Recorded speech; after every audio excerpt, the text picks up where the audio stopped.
Dear students, in today's session, we will be discussing what are the components of a query optimizer, what do you mean by database transaction, and what are the properties of a database transaction. We are using different components to optimize our query. Whatever the query we are going to write, it has to parse from the parser. To optimize the query, the first component what we are using is query transformer. The optimizer determines whether is it helpful to change the form of the query so that optimizer can generate a better execution plan.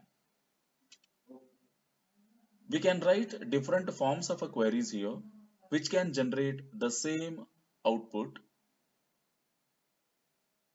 but selecting the optimum query is nothing but the tedious job.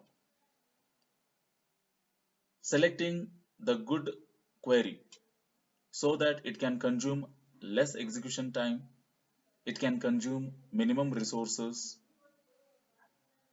So it will generate what? It will generate the different forms of the query, and those transformed queries will be passed to query estimator.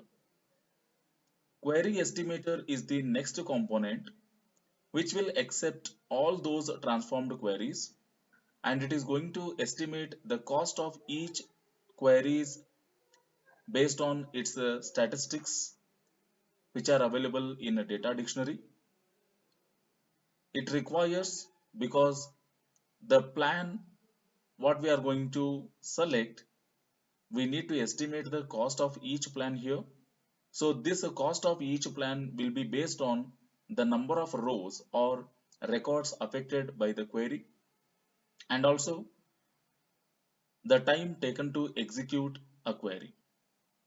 So query estimator will pass the query along with its estimates based on the statistics in the data dictionary to the next component, that is nothing but plan generator. So plan generator, what it will do?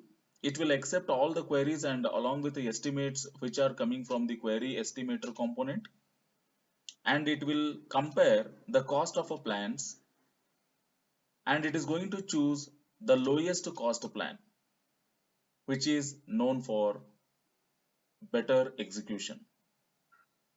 All these three components will collectively work to optimize our query. So this is how the query optimizer components are going to work so that the better execution plan can be produced. Now let us understand what you mean by database transaction. You may get this question in main examination saying that define a database transaction. You have to define it like this.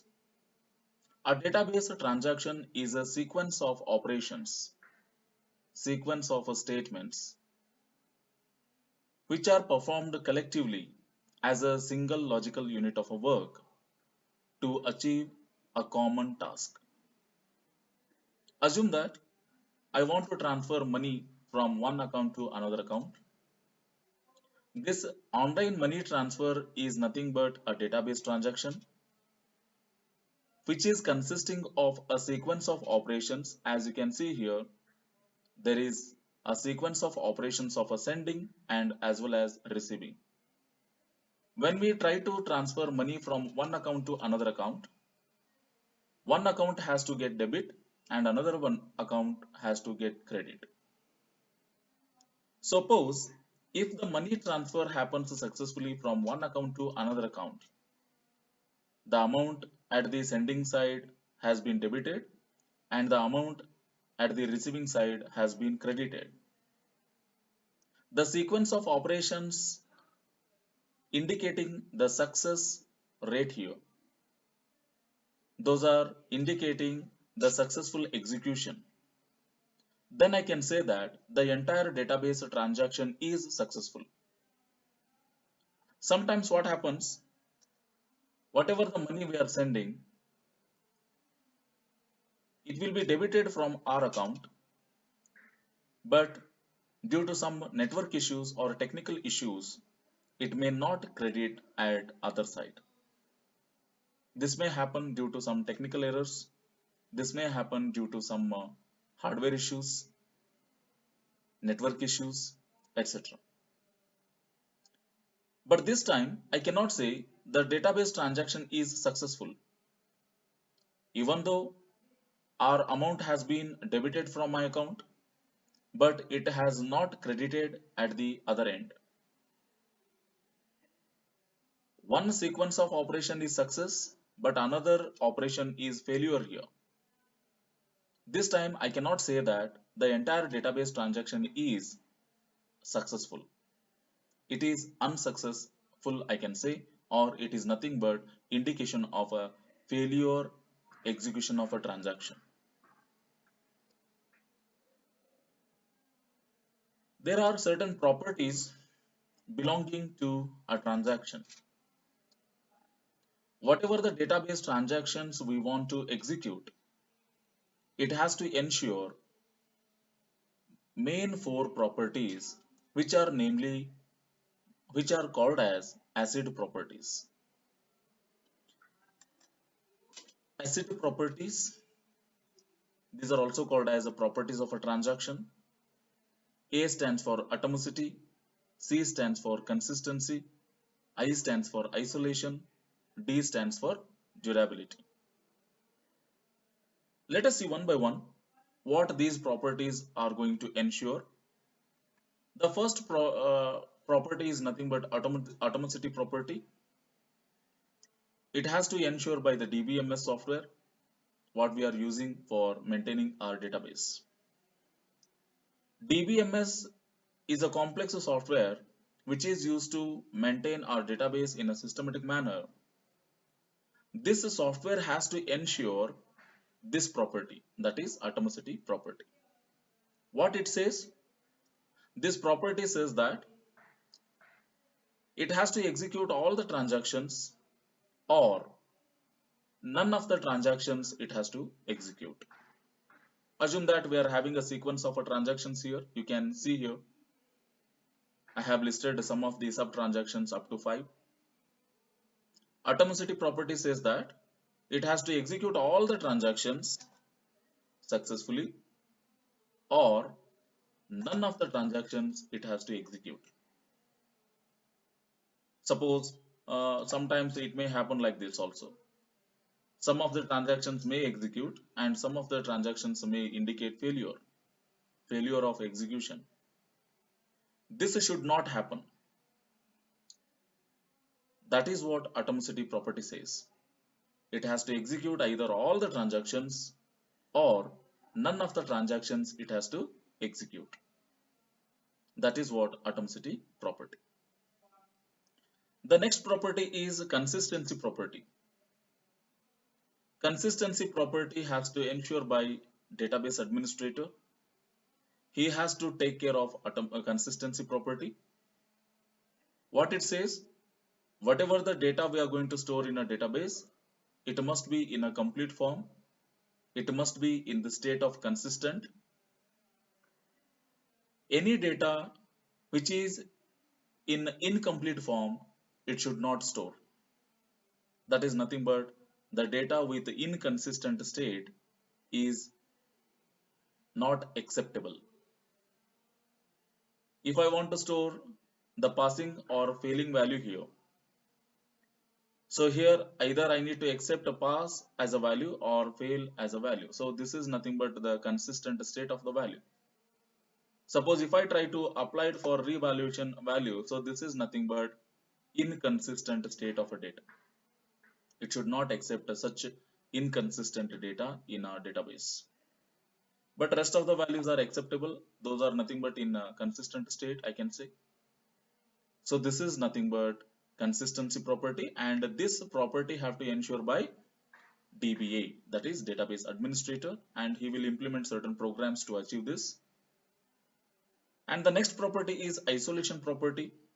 Again, this property has to ensure by DBA only, that is database administrator. Isolation is nothing but a clear-cut separation from data and application. Whatever the modifications we are performing at the database level, it should not affect other layers. And also, we should not provide concurrent update operations here. Assume that we are checking for seat availability in a theater. Unfortunately, we are having only one seat available, which is highlighted in a green color. Suppose what happens if multiple users are trying to book a seat. This should not happen. Whenever one person tries to reserve a particular seat, that particular object should get logged. Database administrator has to ensure that no other person can access this particular object when the object is being utilized by someone else. So this is nothing but isolation property. And the last property is durability property. Again, this property have to ensure by DBMS software. Durability property, what it says, whatever the data we are going to store in DBMS, it should be available until and unless you delete those records.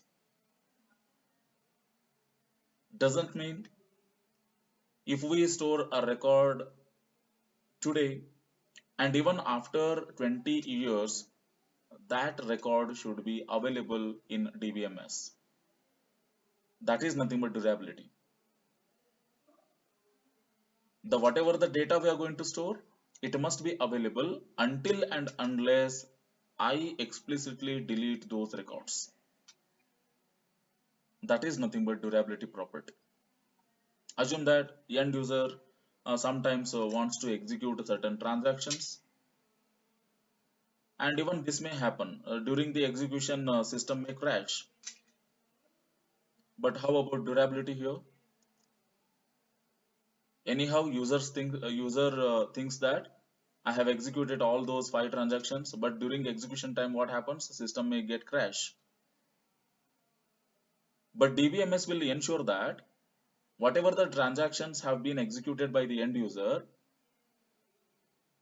it is safe. Then how DBMS will recover those transactions? DBMS will create a log file when user tries to execute those transactions. DBMS will record all those transaction details in a log file, and it is going to recreate those transactions when the system crash happens. Based on this log file, again it tries to re-execute those transactions successfully. So this is how our data is safe with DBMS. So these are the main properties which are called as ACID properties of a transaction. Hope you have understood.